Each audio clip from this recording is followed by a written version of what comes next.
In the quiet streets of Balcones Heights, Texas, just northwest of San Antonio, patrol cars marked with the city's crest cruise through the night. Their flashing lights are a symbol of safety, a sign that law enforcement stands watch. But in 2014, one of those very symbols of protection would unravel into a story of deception, betrayal, and violent reckoning. This is the story of Officer Julian Pesina, a man who wore two faces. By day, he was a sworn officer, his badge polished, his oath sworn to serve and protect. By night, his world belonged to something else, something older, darker, and merciless.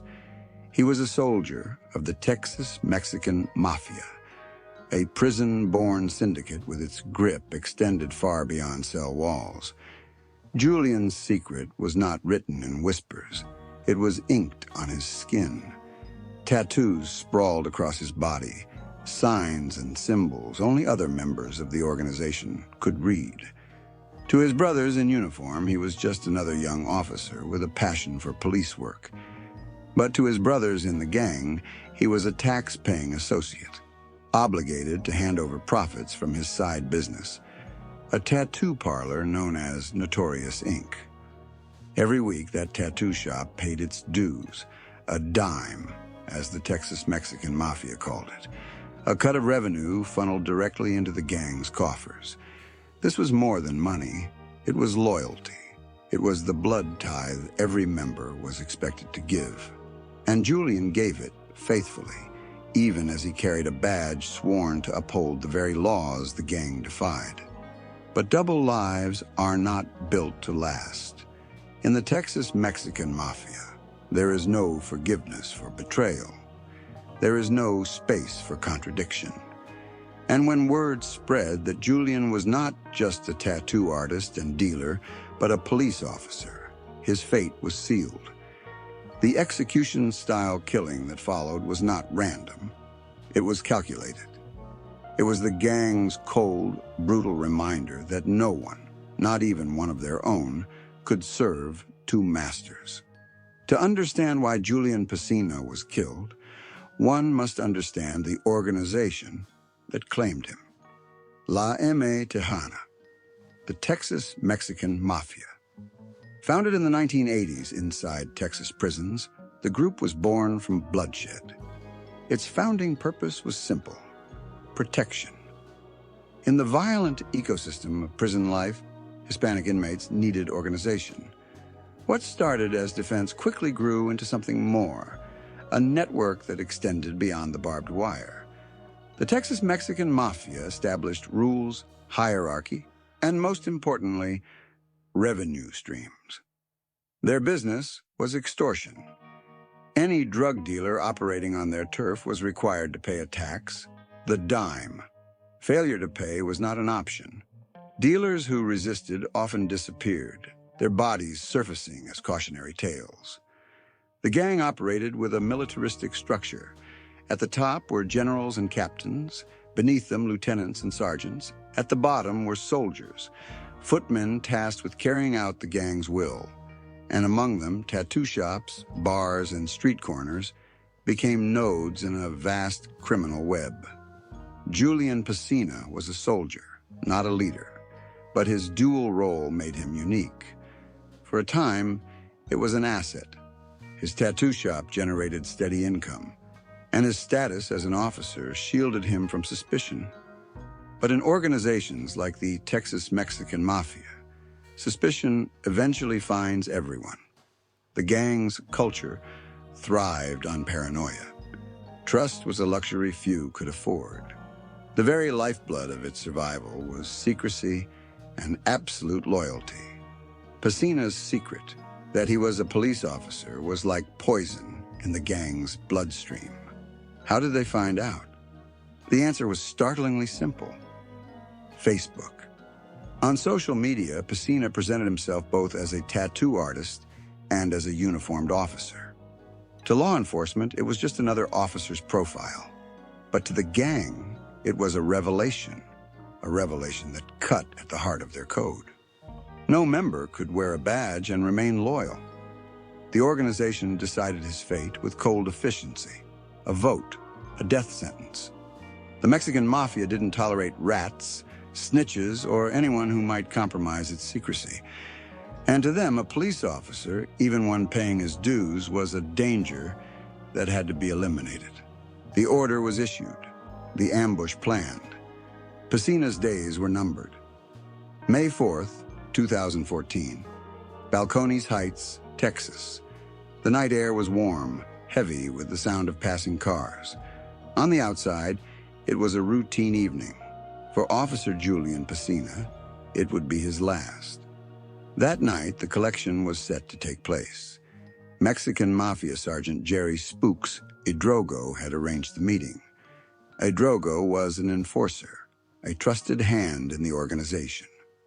To Pacina, it was business as usual, another weekly drop-off of the dime from his tattoo shop. But waiting in the shadows were two more figures, Jesse Santibanez and Alfredo Cardona, soldiers of the gang, executioners in waiting. Pacina arrived, the envelope of money in his hand. He greeted Idrogo, passing him the payment, likely believing he would drive off into the night, free of suspicion. But as the exchange took place, Santibanez and Cardona emerged from their hiding place. Gunfire split the air. In an instant, the officer who had lived two lives crumpled to the ground. The shots were execution style, calculated and final. This was no warning, no robbery. It was a sanctioned hit. A message written in bullets. Loyalty to the gang comes before all else. Witnesses recalled the chaos, the sound of gunfire, the flash of muzzles in the dark. Within seconds, it was over. Pacina lay dead outside his own tattoo parlor, the very business that had tethered him to the organization that killed him. For the Texas Mexican Mafia, it was mission accomplished. But for law enforcement, it was a wake-up call. A police officer executed by the very gang he had secretly served. It was the kind of revelation that shook the city of San Antonio to its core. The murder of Julian Pacina ignited a storm. The irony was unbearable. A sworn officer of the law executed for his loyalty to a gang. For local law enforcement, the scene was unprecedented. A police officer shot in broad daylight by organized criminals was now the victim. The immediate challenge was clear: secure the crime scene, preserve evidence, and begin the painstaking work of piecing together what had happened. Investigators arrived to find the street cordoned off. Blood pooled near the curb, shell casings littered the asphalt, and the sounds of sirens filled the night. Witnesses were interviewed on the spot, cameras rolled, and forensic teams began their work, collecting the minutiae that would eventually build the case against his killers. But this was more than a murder. It was a crime orchestrated by a highly organized criminal enterprise, and investigating the Texas Mexican Mafia would require federal resources, intelligence sharing, and meticulous attention to detail. The Texas Mexican Mafia, known for its strict hierarchy and violent enforcement, was no ordinary criminal organization. Once law enforcement determined the gang's involvement, the case quickly escalated to federal jurisdiction. The Bureau of Alcohol, Tobacco, Firearms, and Explosives, and the Federal Bureau of Investigation joined local authorities. Federal agents immediately recognized the stakes. They were not just investigating a murder. They were unraveling a web of criminal activity that spanned prisons, neighborhoods, and street-level businesses across Texas. Every piece of evidence could link not only the triggermen, but also the higher-ranking members who ordered the hit. Investigators began tracing the timeline of Pacina's last day. Surveillance footage from the tattoo parlor, nearby businesses, and traffic cameras provided critical clues. Forensic teams meticulously cataloged shell casings, ballistics evidence, and blood spatter patterns. Each detail told a story of planning, coordination, and cold-blooded execution. As investigators combed through evidence, the operation began to take shape. The murder was not spontaneous. It was a premeditated ambush. Jerry "Spooks" Idrogo, a known sergeant in the Texas Mexican Mafia, had orchestrated the meeting. Two enforcers, Jesse Santibanez and Alfredo Cardona, were lying in wait. Interviews with gang associates and confidential informants were crucial. Anonymous sources described the gang's reaction when they learned Pesina was a police officer. Social media played a role. The officer's Facebook profile had inadvertently exposed his duplicity. Investigators noted that in gang culture, discovery of law enforcement ties often resulted in immediate, violent reprisal. Every step had to be corroborated. Federal prosecutors relied on a combination of physical evidence, witness testimony, and digital footprints. Surveillance footage from nearby businesses showed the approach of Pesina's killers. Phone records tied Idrogo and others to the ambush. Informants confirmed the dime drop routine, linking it directly to the murder scene. With the ambush clearly mapped out, authorities turned their focus to locating and arresting the suspects. The investigation revealed a chain of command. The shooters were soldiers, carrying out orders from a higher-ranking member. Federal authorities recognized that to dismantle the gang's hierarchy, they had to identify the man who issued the death sentence. The process involved traditional detective work combined with modern technology. Cell phone ping data, GPS tracking, and digital surveillance created a pattern of movement. Agents cross-referenced vehicle sightings with eyewitness accounts. Every detail, no matter how small, was critical to constructing the narrative for prosecution. The suspects were eventually identified: Santibanez and Cardona, the triggermen, and Idrogo, the orchestrator. But the investigation did not stop there.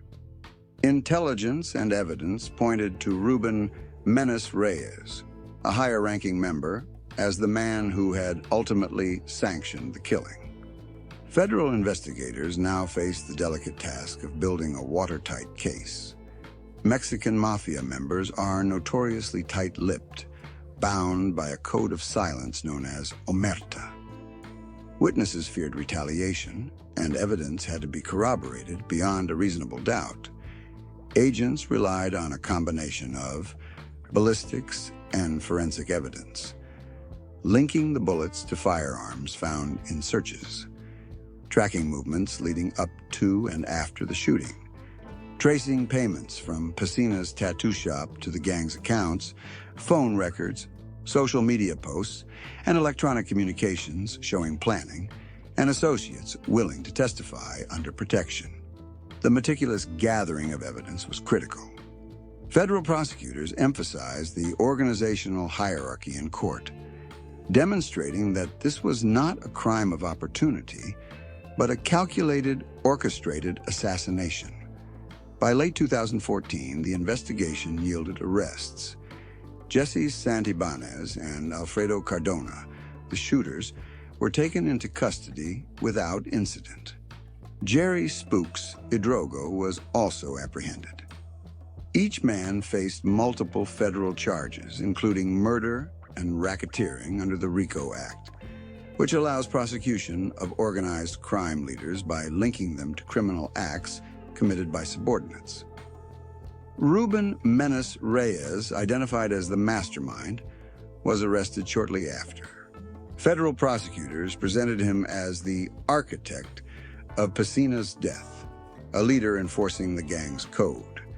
His involvement highlighted the Texas Mexican Mafia's ruthless enforcement methods and demonstrated the lengths the organization would go to protect its secrets. Inside the courtroom, the stakes were extraordinary.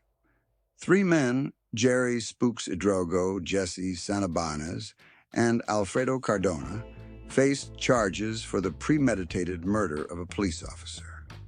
And beyond them, federal prosecutors had their eyes on Ruben Menes Reyes, the high-ranking Texas Mexican Mafia member who had orchestrated the killing from the top. The courtroom was a stage for justice, but it also became a theater where the ruthless code of the Mexican Mafia was exposed to the public. Federal prosecutors opened their case by painting a chilling picture of the crime. Piscina's murder, they argued, was not random. It was planned and deliberate, an execution sanctioned by the gang's leadership. They introduced the ambush itself. May 4th, 2014, outside Notorious Inc., Julian Piscina's tattoo shop. Surveillance footage showed Santibanez and Cardona lying in wait, their movements synchronized. The prosecution emphasized that this was no spontaneous act. Each step, from arranging the meeting to the collection of the dime, was calculated, designed to ensure the gang's strict code was enforced. Digital evidence became central to the trial. Phone records traced communication between Idrogo and the shooters. Social media posts revealed how the gang learned Piscina was a police officer. Financial records linked his tattoo parlor to the weekly payments that were part of the Mexican Mafia's network of control. Witness testimony added another layer. Confidential informants, some testifying under protection, described the gang's reaction when Piscina's dual life was revealed. Their accounts provided insight into the inner workings of the Texas Mexican Mafia, how loyalty was absolute and betrayal was met with death. The defense attorneys faced a formidable challenge. Their clients were caught in a web of physical evidence, eyewitness accounts, and digital footprints. Attempts to discredit witnesses were complicated by corroborating forensic evidence, ballistics, shell casings, and fingerprints tying Santibanez and Cardona to the crime scene. Idrogo's defense attempted to argue limited involvement, portraying him as a peripheral figure rather than the orchestrator. Yet prosecutors countered with phone records, witness testimony, and connections to the gang's hierarchy. The evidence demonstrated that Idrogo had arranged the meeting, intentionally luring Piscina into a deadly trap. Ruben Menes Reyes, the mastermind, was portrayed as the ultimate authority within the Mexican Mafia, issuing the orders that led to Piscina's execution. His defense faced the same challenge, proving that Reyes was disconnected from the crime. But prosecutors presented an unbroken chain of command, showing how gang culture enforces obedience through fear and violence. After weeks of testimony, the jury deliberated. The evidence against the defendants was overwhelming. Eyewitness accounts, digital trails, financial records, and forensic analysis all pointed to a premeditated killing sanctioned from the top. The court found Santibanez and Cardona guilty of first-degree murder, sentencing both men to life in federal prison. Idrogo, whose orchestration was undeniable, received the same life sentence. Reyes, the high-ranking gang leader who had ordered the killing, was sentenced to multiple life terms, ensuring he would never orchestrate violence again. The verdicts were a decisive moment, not only for justice for Piscina's death, but also for federal efforts to dismantle organized crime in Texas. The courtroom had exposed the inner workings of a secretive and violent organization, showing the lengths the Mexican Mafia would go to enforce loyalty and punish betrayal. The trial of Julian Piscina's killers was more than a legal proceeding. It was a window into a dangerous world where loyalty is enforced by bullets and silence is survival. The courtroom became a place where the public could understand the meticulous planning, hierarchy, and cold calculation behind the gang's operations. For law enforcement, the trial was a triumph. It demonstrated that even the most insular and secretive criminal networks could be penetrated and held accountable. Witnesses who feared for their lives were protected.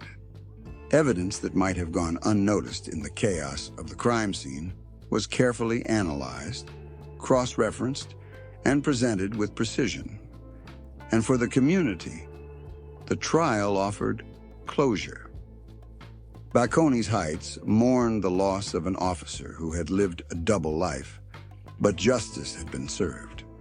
The killers would spend their lives behind bars, and the message was clear.